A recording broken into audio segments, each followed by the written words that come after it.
जय श्रीमन नारायण। सावन माह के शुक्ल पक्ष की एकादशी को पुत्रदा एकादशी कहा जाता है। प्रत्येक वर्ष पुत्रदा एकादशी 2 बार आती है, एक पौष माह में और दूसरी सावन महीने में पुत्रदा एकादशी मनाई जाती है।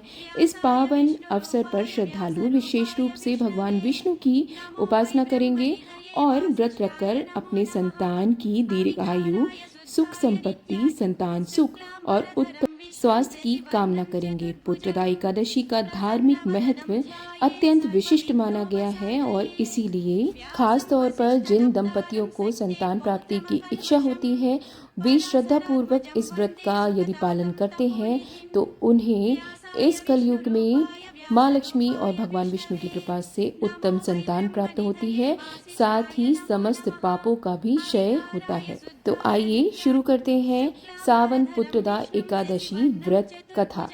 जय श्रीमन नारायण। एकादशियों के महात्म्य का आनंद लेते हुए धनुर्धर अर्जुन ने कहा, हे प्रभु, ये कल्याणकारी और महापुण्यदायी कथाएं सुनकर मेरे आनंद की सीमा नहीं है और मेरी जिज्ञासा बढ़ती ही जा रही है। हे कमल नयन, अब आप मुझे श्रावण माह के शुक्ल पक्ष की एकादशी की कथा सुनाने की कृपा करें। इस एकादशी का क्या नाम है और इसके व्रत का क्या विधान है? इसमें किस देवता की पूजन किया जाता है और इस व्रत को करने से किस फल की प्राप्ति होती है? श्री कृष्ण ने कहा कि हे धनुर्धर, श्रावण माह के शुक्ल पक्ष की एकादशी की कथा के श्रवण मात्र से ही अनंत यज्ञ का फल मिल जाता है। हे पार्थ, द्वापर युग के आरंभ में ही महिष्मती नाम की एक नगरी थी। उस नगरी में महाजित नाम का एक राजा राज्य करता था। वह पुत्रहीन था, इसलिए वह सदा दुखी रहता था।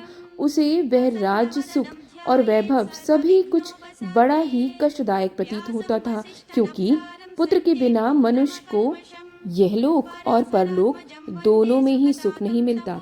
राजा ने पुत्र प्राप्ति के बहुत उपाय किए, किंतु उसका हर उपाय निष्फल रहा। जैसे जैसे राजा महाजित वृद्धावस्था की ओर बढ़ता जा रहा था, वैसे वैसे उसकी चिंता भी बढ़ती ही जा रही थी।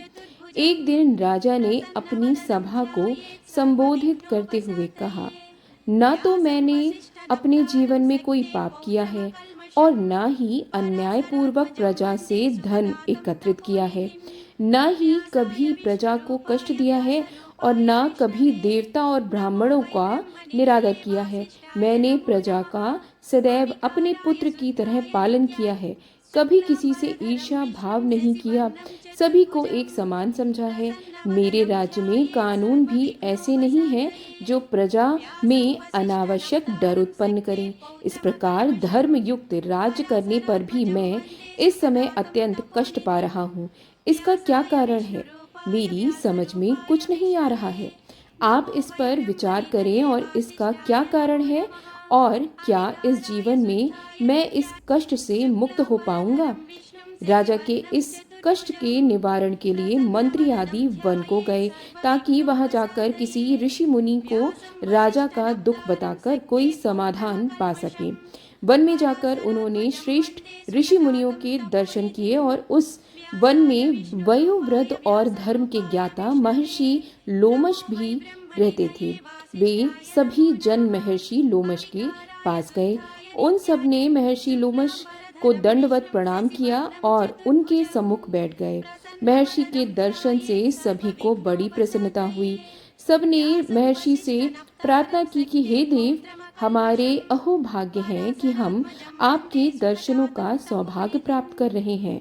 मंत्री की बात सुन लोमश ऋषि ने कहा, हे मंत्रीवर, आप लोगों की विनम्रता से मैं अति प्रसन्न हूँ। आप मुझसे अपने आने का प्रयोजन कहें। मैं आपके कार्य को अपनी सामर्थ्य के अनुसार अवश्य ही करूँगा, क्योंकि हमारा शरीर ही परोपकार के लिए ही तो बना है।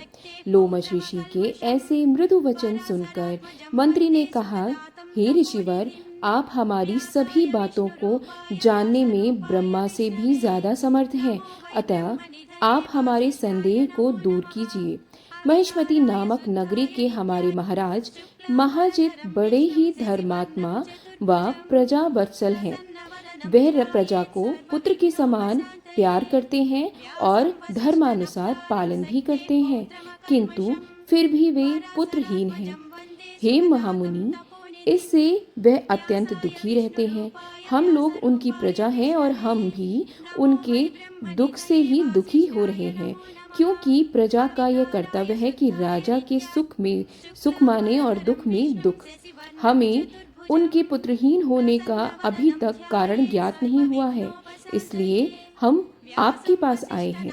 अब आपके दर्शन करने से हम सभी को पूर्ण विश्वास है कि हमारा दुख अवश्य ही दूर हो जाएगा, क्योंकि महान पुरुषों के दर्शन मात्र से ही प्रत्येक कार्य की सिद्धि हो जाती है।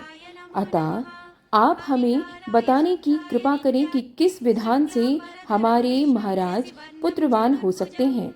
हे ऋषिवर, यह आपका हम पर व हमारे राज्य की प्रजा पर बड़ा ही उपकार होगा। ऐसे करुण प्रार्थना सुनकर लोमश ऋषि नेत्र बंद करके राजा के पूर्व जन्मों का विचार करने लगे। कुछ पलों बाद उन्होंने विचार करके कहा, हे भद्रजनों, यह राजा पिछले जन्म में अत्यंत उद्दंड था तथा बुरे कर्म किया करता था। उस जन्म में यह एक गांव से दूसरे गांव में घूमा करता था। एक बार ज्येष्ठ माह के शुक्ल पक्ष की एकादशी के दिन की बात है कि यह 2 दिन से भूखा था। दोपहर के समय एक जलाशय पर जल पीने गया और उस स्थान पर उस समय एक गाय जल पी रही थी। राजा ने उसको प्यासी ही भगा दिया और स्वयं जल पीने लगा। हे श्रेष्ठ पुरुषों, इसलिए राजा को यह कष्ट भोगना पड़ रहा है। एकादशी के दिन भूखा रहने का फल यह हुआ कि इस जन्म में यह राजा है और प्यासी गाय को जलाशय से भगा देने के कारण ही यह पुत्रहीन है। यह जान सभी सभासद प्रार्थना करने लगे कि हे ऋषि श्रेष्ठ, शास्त्रों में ऐसा लिखा है कि पुण्य से पाप नष्ट हो जाते हैं। अतः कृपा करके आप हमें कोई ऐसा उपाय बताइए जिससे हमारे राजा के पूर्व जन्म के पाप नष्ट हो जाएं और उन्हें पुत्र रत्न की प्राप्ति हो। सभासदों की प्रार्थना सुनकर लोमश मुनि ने कहा कि हे श्रेष्ठ पुरुषों, यदि तुम सब श्रावण माह के शुक्ल पक्ष की पुत्रदा एकादशी का व्रत और रात्रि जागरण करो और उस व्रत का फल राजा के निमित्त कर दो, तो तुम्हारे राजा के यहाँ पुत्र उत्पन्न होगा और राजा के सभी कष्टों का नाश भी हो जाएगा। इस उपाय को जानकर मंत्री सहित सभी ने महर्षि को कोटि कोटि धन्यवाद दिया और उनका आशीर्वाद लेकर अपने राज्य में लौट आए। इसके बाद उन्होंने लोमश ऋषि की आज्ञा अनुसार पुत्रदा एकादशी का विधान पूर्वक उपवास किया और द्वादशी को उस व्रत का फल राजा को समर्पित कर दिया। इस पुण्य के प्रभाव से रानी ने गर्भ धारण किया और 9 माह पश्चात एक अत्यंत तेजस्वी पुत्र को जन्म दिया। हे पांडुपुत्र, इसलिए इस एकादशी व्रत का नाम पुत्रदा एकादशी भी पड़ा।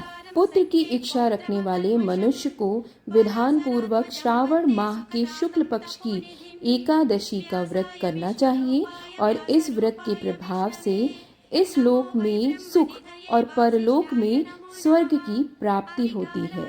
बोलिए लक्ष्मी नारायण भगवान की जय।